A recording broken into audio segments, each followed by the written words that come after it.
ये रिसर्च कर रहा था। एक 30 साल का बस कंडक्टर था, उसकी लाश बस में मिली थी। और एक कॉलेज स्टूडेंट था, उसकी लाश पब्लिक पार्क में मिली थी। और एक दुकानदार था किराने का, उसकी लाश उसके घर में ही थी। कि 4 लाशें हैं और मोडस ऑपरेंडी एक ही। सर, कोई ये जानबूझ कर है हमें गुमराह करने के लिए। 10 साल पहले हुए खून के विक्टिम्स जो है उनकी फैमिलीज को मिलना पड़ेगा। मेरे भाई के साथ ऐसा क्यों हुआ? आज तक मैं खुद को कोसती है, तू उनको अकेले छोड़कर गई। गैस स्टोव ऑन कर दिया मैंने, गैस पूरे घर में फैल चुकी है। अगर तुम लोग चाहते हो यहाँ पे कोई हादसा ना हो तो चले जाओ। तो इस एपिसोड में बहुत बड़ा चेस कंपटीशन हो रहा था और वो भी डॉक्टर सॉल्के और एसीपी प्रद्युमन के बीच में। तो एसीपी प्रद्युमन बोलते हैं कि क्या तू मुझसे कभी जीता है चेस में? तो यहीं सॉल्के बोलते हैं चल इस बार मैं जीत के दिखाता हूँ। तो यहीं पर पूर्वी और सभी लोग, पूर्वी डॉक्टर सॉल्के को सपोर्ट करती है और दया और अभिजीत एसीपी से को सपोर्ट करते हैं। तो चलिए बताते हैं आप लोगों को ये चेस कंपटीशन आखिर कौन जीतता है। जैसे ही चेस कंपटीशन में भी शर्त लगा हुआ था, अगर जो इस चेस को जीतेगा तो उसे पार्टी देना पड़ेगा। तो प्रॉफिट तो तीनों लोगों की थी, पूर्वी और अभिजीत और पंकज को, सबको प्रॉफिट थी। तो कोई भी जीते उन लोगों को किसी से कोई मतलब नहीं था, उनको तो सिर्फ पार्टी करने से मतलब था। तो तभी वहाँ पर चेस खेलते टाइम दया के पास फ़ोन आ जाता है कि एक मर्डर हुआ। तो वहाँ पे सभी लोग पहुँचते हैं, वहाँ पे डॉक्टर सॉल्व के चले जाते हैं लाश के पास चेक करने के लिए।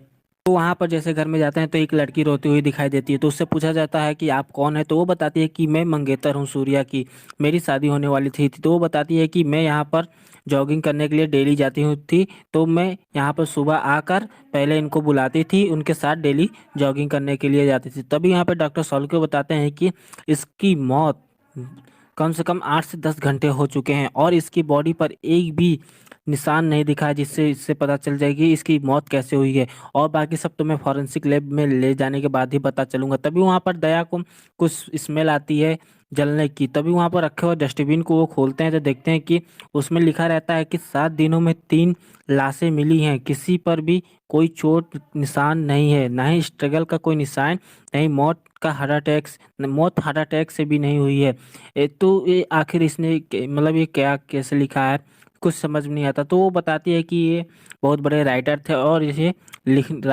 और इनको लिखने में, बहुत किताबें लिखने में शौक थे। तभी यहाँ पर एसीपी सर को सारी बातें बताया जाता है। तभी यहाँ पर सचिन बोलता है कि ऐसा ही केस एकदम 10 साल पहले भी हुआ था जिससे 3 लोगों की मौत हुई थी और वो केस क्लोज हो चुका है। ना ही उसके मरने पर कोई जलने का निशान था, ना कोई चोट लगा था, और किस वजह से इसकी मौत हुई थी वो भी नहीं पता था।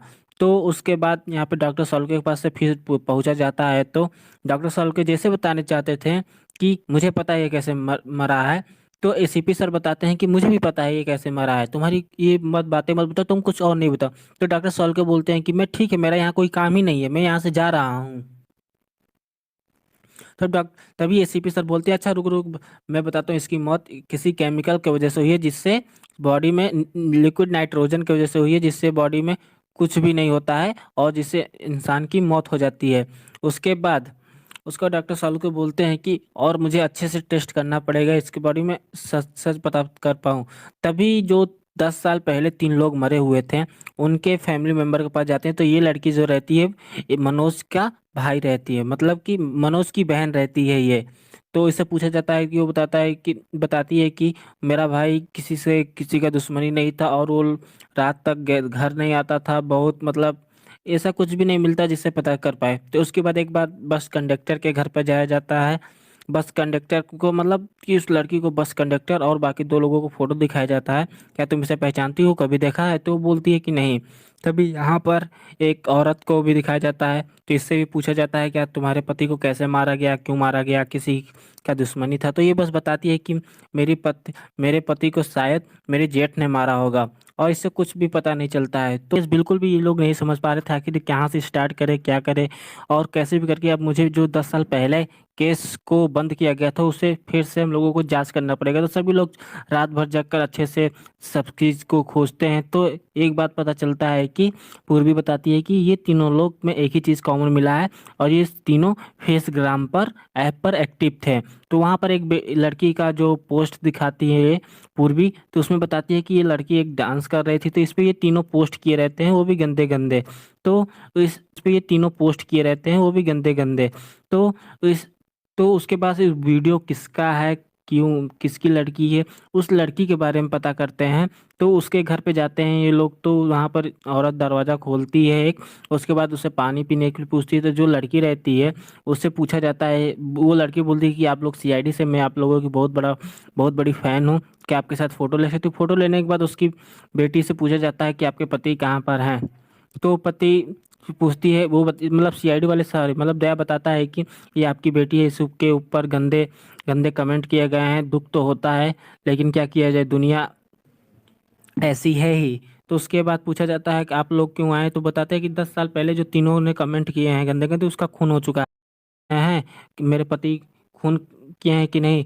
तभी बोलते हैं, तभी वहाँ पर उसका पति आता है, जो कि माचिस का तीली लेकर आया जाता है, और पूरे गैस, घर में गैस ओपन कर देता है किचन का, जिससे गैस लीक कर रहा था। और वो बोलता है कि आप लोग पीछे हट जाओ, नहीं तो मैं गैस माचिस की तीली जला दूंगा और सबको मार दूंगा, जला दूंगा। तो अब दया बोलता है, जो अपनी बेटी के ऊपर मतलब कि गंदे कमेंट नहीं सह पाता, वो अपनी बेटी को भी कैसे मार देगा। तो उसके बाद वो रोने लगता है, वो बोलता है कि हाँ, मैंने ही तीनों को मारा, क्योंकि मेरी बेटी, मैंने अपने वीडियो पोस्ट किए थे अपनी बेटी की, तो उन लोगों ने गंदे गंदे कमेंट किए थे।